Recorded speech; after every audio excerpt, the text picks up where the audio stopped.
Hello!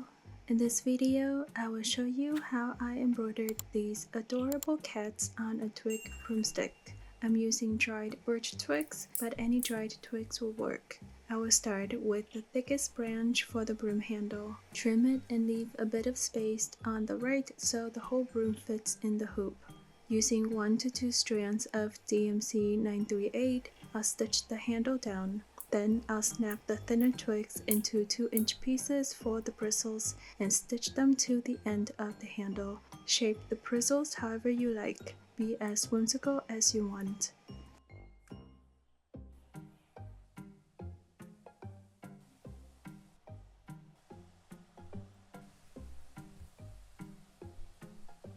Then I'll connect the handle and bristles and cover them with a lot of stitches to secure them and make sure the twigs don't fall out.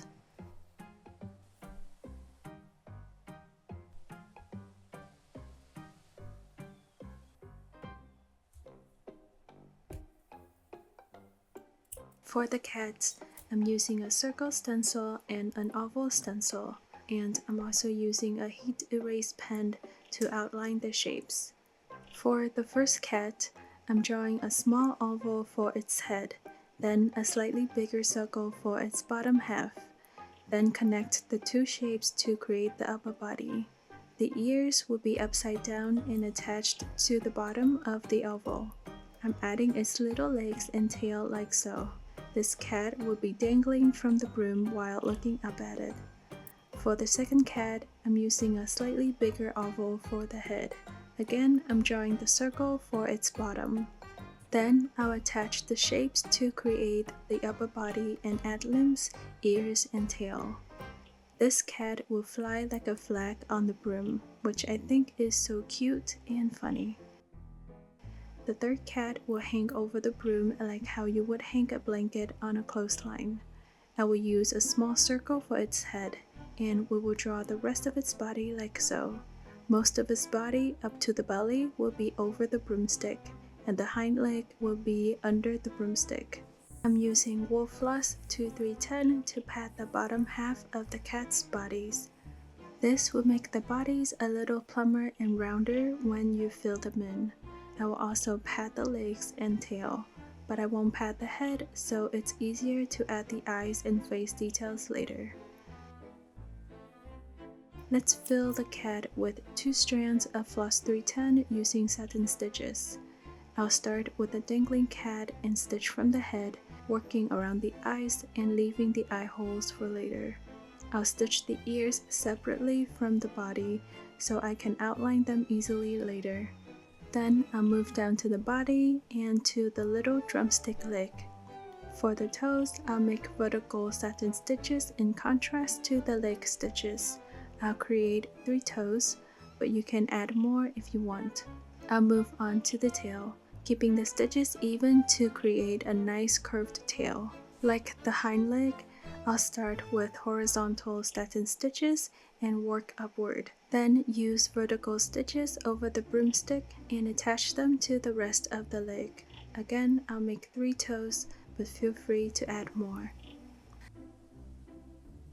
Then I'll use 1 strand of floss 310 to fill in the eyes and to even out any areas on the cat's body that are missing stitches. Finally, I'll use 1 strand of floss blanc to add highlights.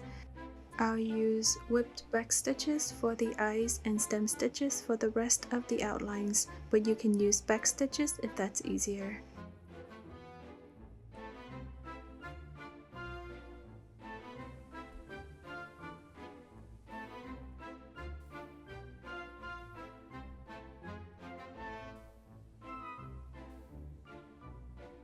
I'll also outline the ears and separate the head from the front legs for this cat.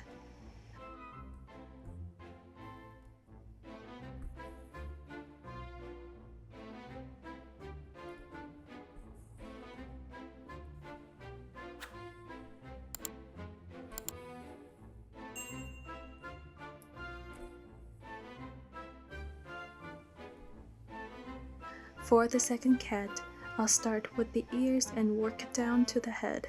I'll use 2 strands of floss 310 and satin stitches.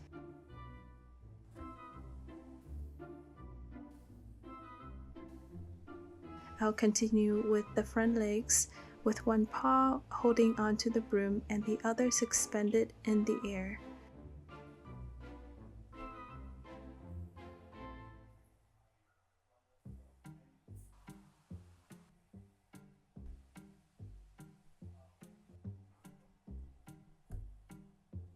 Then I'll keep moving down to the body, hind legs, and tail.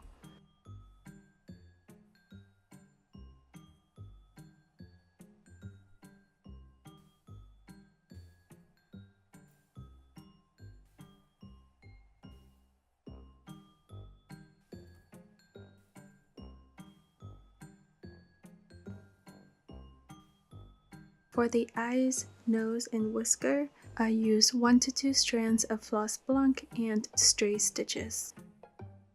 The third cat is the trickiest because its body will hang over the broom. I'll start with the head and upper body and work my way towards the broom. I'll use 2 strands of the black floss and satin stitches. I'll embroider the head and ears separately from the body and stitch around the eyes.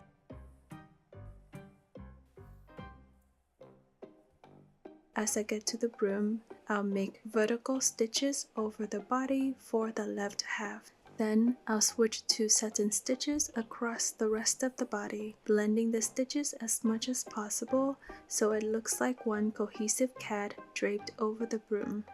From there, I'll stitch over the broom and continue towards the tail. Starting at the tail, I'll add stitches around the broom to complete the lower body and hind leg of the cat and finish the tail.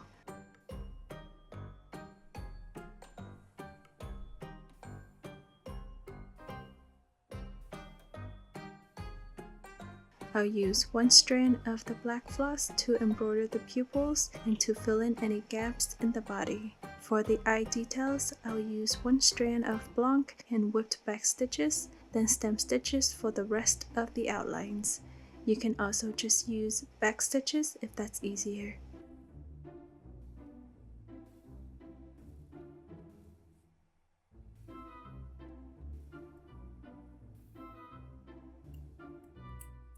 Lastly, I'll iron over the marks to erase them, leaving behind a perfect and adorable black cat on a broom embroidery. To finish the hoop, I'll use another hoop of the same size to trace and cut out a cardstock circle.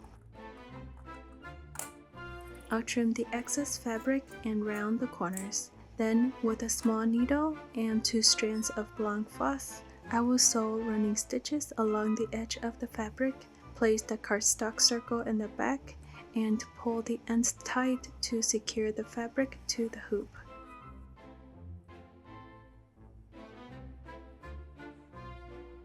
And that's how I finish my embroidery hoop.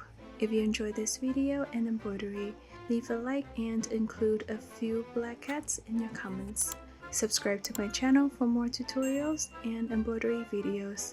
Follow me on social media and request art commissions through the link tree in my description. Thanks for watching.